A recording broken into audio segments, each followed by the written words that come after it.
राजस्थान में संभवतः इस साल के दिसंबर महीने में 7 विधानसभा सीटों पर उपचुनाव हो सकते हैं। इन 7 सीटों में से 4 विधानसभा सीटों पर कांग्रेस ने पिछले साल हुए विधानसभा चुनाव में जीत हासिल की थी, मगर इसके बाद लोकसभा चुनाव में शानदार प्रदर्शन करने के बाद अब इस चुनाव में कांग्रेस के सामने 2 बड़ी चुनौतियां हैं। पहली ये कि उसे अपनी चारों सीटें यानी कि दौसा, देवली, रामगढ़ और झुंझुनू बचानी है, और दूसरी सबसे बड़ी चुनौती ये कि कांग्रेस को लोकसभा चुनाव में मिले मोमेंटम को बरकरार रखना होगा।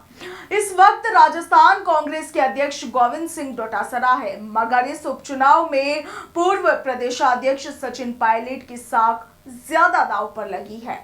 उसकी भी 2 बड़ी वजह है। पहली तो ये कि रामगढ़ विधानसभा को छोड़ दे तो बाकी 3 सीटों पर जो विधायक चुनाव जीतकर सांसद बने हैं उन्हें सचिन पायलट गुट का माना जाता है। ये 3 नेता है, दौसा से मुरारी लाल मीणा, देवली उनियारा से हरीश मीणा और झुंझुनू से बृजेंद्र सिंह ओला। मुरारी लाल मीणा तो वो नेता है जो 2020 में अशोक गहलोत सरकार के खिलाफ बागी होकर सचिन पायलट के साथ हरियाणा के मानेसर होटल में जाने वाले विधायकों में शामिल थे।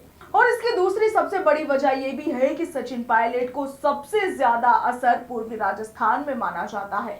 4 सीटों में से 2 सीट दौसा और देवली उनियारा पूर्वी राजस्थान का ही हिस्सा है।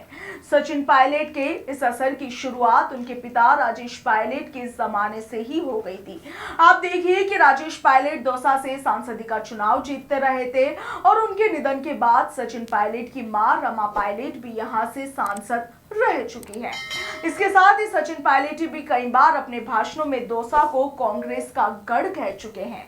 आज से 6 साल पहले 2018 में राजस्थान में 1 विधानसभा और 2 लोकसभा सीटों पर उपचुनाव हुए थे और इनमें से एक मांडलगढ़ विधानसभा, 2 लोकसभा सीट अलवर और अजमेर शामिल थी। उस समय पायलट राजस्थान कांग्रेस के अध्यक्ष थे। 2013 में आप देखिए कि पायलट के राजस्थान कांग्रेस के कमान संभालने के बाद ये पहला मौका था जब कांग्रेस ने राजस्थान में किसी चुनाव में जीत हासिल की थी। तब सचिन पायलट राजस्थान कांग्रेस का केंद्र बिंदु बन गए थे। यह उपचुनाव भी एक बार फिर सचिन पायलट के सियासी कायाकल्प और दोबारा मध्य प्रदेश के सियासी आसमान में उनके लिए टेक ऑफ करने का मौका हो सकते हैं। आपका क्या कुछ मानना है कमेंट सेक्शन में जरूर बताइएगा। फिलहाल के लिए इतना ही। नमस्कार।